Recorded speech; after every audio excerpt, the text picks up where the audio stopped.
Next आहे तुमचा question go to statement. Go to statement कशासाठी यूज केला तो? एखाद्या स्टेटमेंट वरून नेक्स्ट स्टेपवर काय करायचे असेल, तुम्हाला जम्प करायचे असेल, त्याच्यासाठी आपण काय यूज करतो? गो टू स्टेटमेंट यूज करतो. फॉर एक्झाम्पल एखादं तुमचं फ्लो चार्ट जर घेतला, एखादं स्टेटमेंट आहे, त्या स्टेटमेंट वरून तुम्हाला कोणत्या स्टेटमेंटवर जायचं? थर्ड स्टेटमेंटवर. मग त्याच्यासाठी आपण काय यूज केला? Go to. बट त्याच्यामध्ये काय दिलेले असतात? त्यांचे लेबल दिलेले असतात. आपण त्या लेबलवरून काय करतो? जम्प करतो. फॉर सिंटॅक्स काय यायचं? गो टू माय लेबल, त्याच्यानंतर कोणत्या लेबलला जायचं ते लेबल, आणि जो एक्झिक्यूट करायचा आहे तो कोड काय लिहिलेला असणार याच्यामध्ये.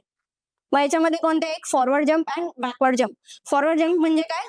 जसं की या डायग्राम मध्ये दिले, 1 वरून तो कसा गेलाय? 3 वर गेलाय. बॅकवर्ड जम्प म्हणजे काय? 3 वरून जर त्याला 1 वर जायचं असेल तर तो काय झाला तुमचा? Backward jump.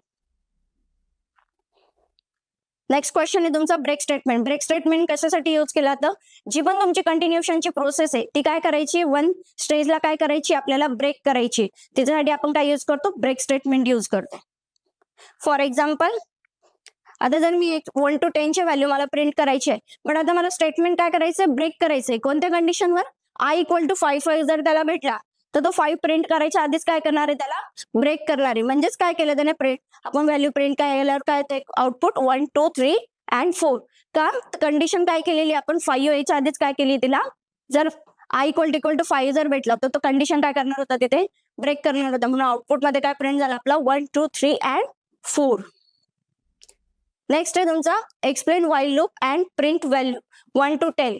आपल्याला काय करायचं आहे याच्यामध्ये? व्हाईल लूप काय कशासाठी यूज केला तो? व्हाईल लूप काय आहे तुमचे? हा काय करतो? 1 by 1 कंडिशन चेक करतो. कंडिशन जर सॅटिस्फाईड झाली तेव्हाच तो काय करतो? त्याला आउटपुटला प्रिंट करतो. हेच काय करायचं तुम्हाला लिहायचं. याच्यामध्ये काय लिहिणार तुम्ही? त्याचा सिंटॅक्स लिहिणार आहे. त्याच्यानंतर काय सांगितलंय? 1 to 10 नंबर प्रिंट होणार काय करायचं तुम्हाला? कोड लिहायचा. मग सर्वात पहिले आपण काय केलं? हेडर फाईल डिफाईन केली, मेन फंक्शन लिहिलं, एक इनिशियल केला व्हॅल्यू. व्हाईल लूप मध्ये काय लिहिलं? i is less than or equal to 10. जोपर्यंत व्हॅल्यू सॅटिस्फाईड होत नाही तोपर्यंत लूप काय होणार आहे? कंटिन्यू होणार आहे. आणि ती व्हॅल्यू काय केली आपण? प्रिंट केल्यानंतर तर काय केली? 1 by 1 इन्क्रीमेंट केलेली. आणि लास्टला तुम्हाला काय भेटलं? 1 2 3 4 5 6 7 8 9 10. कोणताही कोड लिहिल्यानंतर त्याचा आउटपुट लिहायला विसरू नका. नेक्स्ट क्वेश्चन आहे तुमचा 1 डायमेन्शनल ॲरे. 1 डायमेन्शनल ॲरे कशासाठी यूज केला तो? जे पण तुमचे डेटा आहे तो तुम्हाला काय करायचं? एका ॲरेमध्ये काय करायचं? स्टोअर करायचं. ठीक आहे. त्याच्यासाठी सिंटॅक्स काय तुमचा? Data type, array name and array size. Array name data type मध्ये काय लिहिणार तुम्ही? इंटिजर, फ्लोट जे असेल ते. त्याच्यानंतर ॲरे नेम सपोज तर तुम्हाला मार्क्स घ्यायचे असेल, मार्क्स आणि त्याची साईज 10 20 30 जी असेल ती. For example int marks 5. ही काय केली आपण? एक सिम्पल डेटा टाईप सिंटॅक्स मध्ये काय दिलं? एक सिम्पल छोटस एक्झाम्पल दिले. त्याच्यानंतर आपण काय करू शकतो? इनिशियलाइज पण करू शकतो. ठीक आहे. इनिशियलाइज काय केली आपण? 10 20 30. 5 ची जर द्यायची असेल, 1 and 2 जर दिली आणि बाकीचे ऑटोमॅटिक तो काय कन्सिडर करणार आहे? नल कन्सिडर करणार आहे. जेवढ्या पण उरलेल्या पुढच्या 3 व्हॅल्यूज आहेत त्या. नेक्स्ट क्वेश्चन आहे तुमचा strcpy वर्सेस strncpy. म्हणजेच काय? स्ट्रिंग कॉपी आणि स्ट्रिंग नंबर कॉपी. मग याच्यामध्ये डिफरन्स काय आहे? स्ट्रिंग कॉपी कशासाठी यूज केली जाते? Source to destination. आणि strncpy कशासाठी यूज केला? सोर्स, डेस्टिनेशन अँड तुमची एन व्हॅल्यू. मग याच्यामध्ये काय असतं तुमचा? हा काय करतो? नल व्हॅल्यू काय करतो? इन्क्लूड करतो. याच्यामध्ये काय असतं तुमच्या स्ट्रिंगला काय असते? ते डेस्टिनेशनला ऑलरेडी डिफाईन असते, कॉपी असते. त्याच्यानंतर हा काय? Destination source and number. याच्यामध्ये हा काय? अनसेफ आहे आणि हा काय तुमचा? सेफ आहे. त्याच्यामध्ये हा काय? तुमचा जे अपेंड येते आणि कॅरेक्टर येते काय होतात? एंडला नल अपेंड होतात. त्याच्यानंतर याचा परफॉर्मन्स कसा आहे? फास्ट आहे आणि याचा कसा आहे? स्लो आहे. Next question string concatenation. String concatenation म्हणजे काय? 2 स्ट्रिंगला काय करायचं? आपल्याला जॉईन करायचंय. म्हणजेच काय? हॅलो वर्ड जर वर्ड असेल तर वेगवेगळे असतील, S1 आणि S2 मध्ये जर असेल तर ते आपल्याला काय करायचे? एकाच वाक्यामध्ये काय करायचे? प्रिंट करायचे. म्हणजे काय करायचंय? पहिल्या याच्यामध्ये तो डेटा काय करायचा? स्टोअर करायचा. सर्वात पहिले काय करणार आपण? हेडर डिफाईन करणार, stdio.h. त्याच्यानंतर तुमचं string.h. ठीक आहे. त्याच्यानंतर काय दिलंय? मेन फंक्शन कॉल केलंय. त्याच्यानंतर त्याच्यामध्ये काय केलंय? S1 आणि S2 ची व्हॅल्यू, स्ट्रिंगच्या व्हॅल्यू पास केले. त्याच्यानंतर आपण काय केलंय? String concat. आपण string.h का यूज केलाय? कारण की याच्यामध्ये सगळं काय असणार आहे? जे आपण युजर डिफाईन नाही, हा बिल्ट इन फंक्शन जो आहे तो कशामध्ये स्टोअर आहे? तुमच्या string.h मध्ये. पण आपण काय केलंय? त्याला कॉल केलंय आणि काय केलंय? स्ट्रिंग 1 आणि स्ट्रिंग 2 ला कॉन्कॅट करून काय केलंय, S1 मध्ये स्टोअर करून काय केलं, आउटपुट प्रिंट केलंय. Next question, 2 dimensional array. 2 dimensional array कशासाठी यूज केला तो, तुमची मॅट्रिक्स माहिती तुम्हाला, मॅथ मध्ये आपण यूज करतो. मॅट्रिक्स मध्ये काय असतं तुमचा, ॲरे ऑफ ॲरे. मग याच्यामध्ये काय असतं तुमचा रो अँड कॉलम असतात. मग याचं सिंटॅक्स काय, data type array name row and columns. For example integer matrix 3 and 4 चा जर द्यायचा असेल तो, जसं की इथे आपण डिफाईन केलं इंटिजर ॲरे 2 3 1 2 3 4 5 6. हा काय दिलाय, एक रो दिले आणि त्याच्यामध्ये कॉलम्स किती सांगितले, 3 कॉलम्स दिलेले. त्याच्यावर एक सिंपल एक्झाम्पल आहे,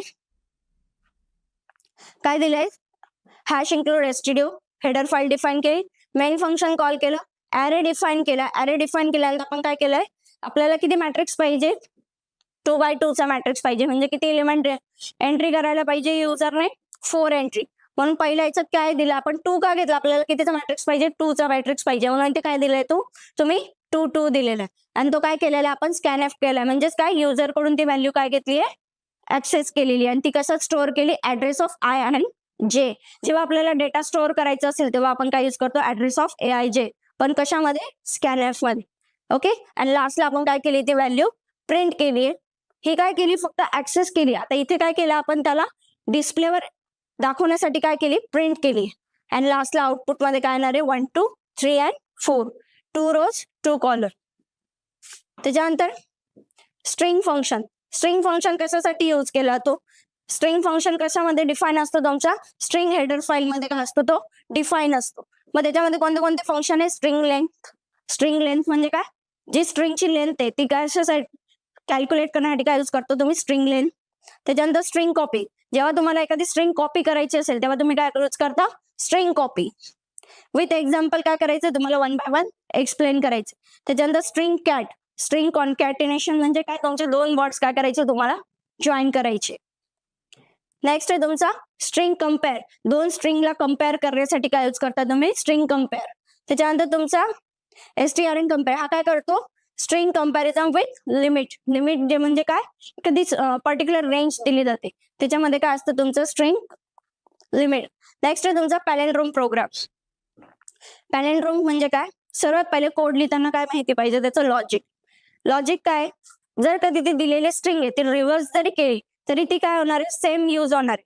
म्हणजेच काय, तुमचं जर कधी एक्झाम्पल दिलं असेल, फॉर एक्झाम्पल मॅडमला जर रिव्हर्स केलं, मॅडम वर्डला, ओके, मॅडम वर्डला जर रिव्हर्स केलं तर काय येणार आहे, तुमचा मॅडमच येणार आहे. म्हणजे याच्यासाठी आपण काय यूज करणार, सर्वात पहिले काय यूज करणार आहे, लेंथ. लेंथ नंतर काय यूज करणार आहे, त्याला रिव्हर्स करण्यासाठी काय करणार, लेंथ -1 करणार.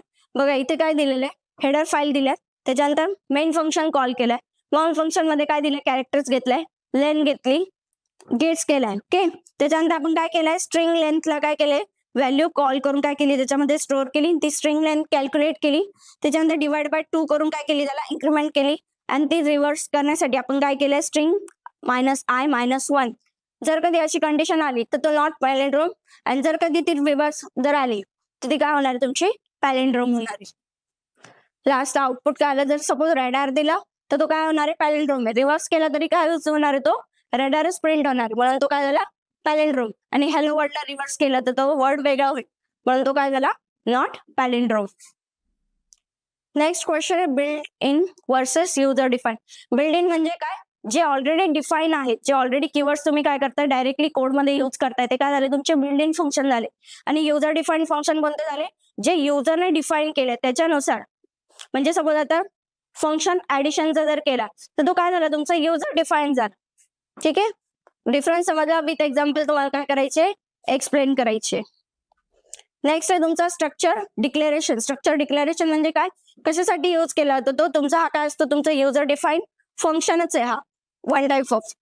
फॉर एक्झाम्पल आता सिंटॅक्स मध्ये काय लिहिलं आपण, स्ट्रक्ट, त्याचा टॅग, त्याच्यानंतर त्याचा डेटा टाईप आणि त्याचा मेंबर. फॉर एक्झाम्पल जर आपण याच्यामध्ये घेतलं, स्टुडंटचा घेतला, struct student, integer roll number, character name, float marks and curry brace देऊन काय केलं, एक स्ट्रक्चर काय केलं आपण, डिफाईन केलेले. याच्यामध्ये काय असतं, तुमचा हा काय कीवर्ड आहे, त्याच्यानंतर हा स्ट्रक्चर टॅग आहे, त्याच्यानंतर हा डेटा मेंबर्स आहेत, डेटा टाईप आणि त्याचा मेंबर. हेच काय करायचंय तुम्हाला, व्यवस्थित एक्सप्लेन करायचं. नेक्स्ट क्वेश्चन आहे तुमचा एम्प्लॉई स्ट्रक्चर प्रोग्राम.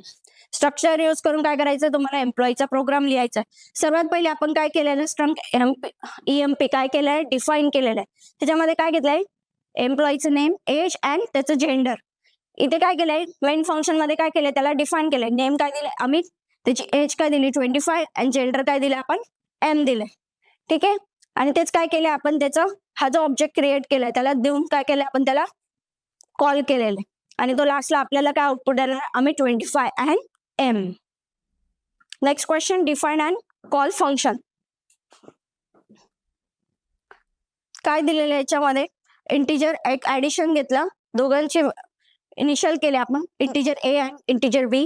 त्याच्यामध्ये काय दिलं त्यांचा रिटर्न टाईप काय दिलेला आहे तुमचा A+B म्हणजेच काय ऍडिशन.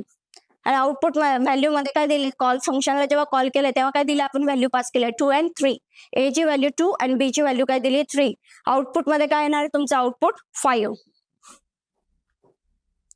ठीक आहे. हेच काय करायचं तुम्हाला 1 by 1 एक्सप्लेन करायचं. Next question access structure members. जे स्ट्रक्चर मेंबर मध्ये ऑलरेडी तुम्ही जे असाइन केलंय त्यांना आपल्याला ऍक्सेस कसा करायचा त्याचा सिंटॅक्स काय दिलाय तुमचा pointer underscore name member name. मग याच्यामध्ये एक्झाम्पल घेतलंय.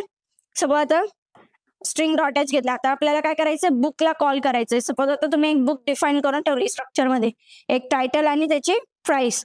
मग आता आपल्याला काय करायचंय तर बुक 1 ला काय करायचंय एक इनिशियल करायचं म्हणजे काय एक व्हेरिएबल द्यायचंय.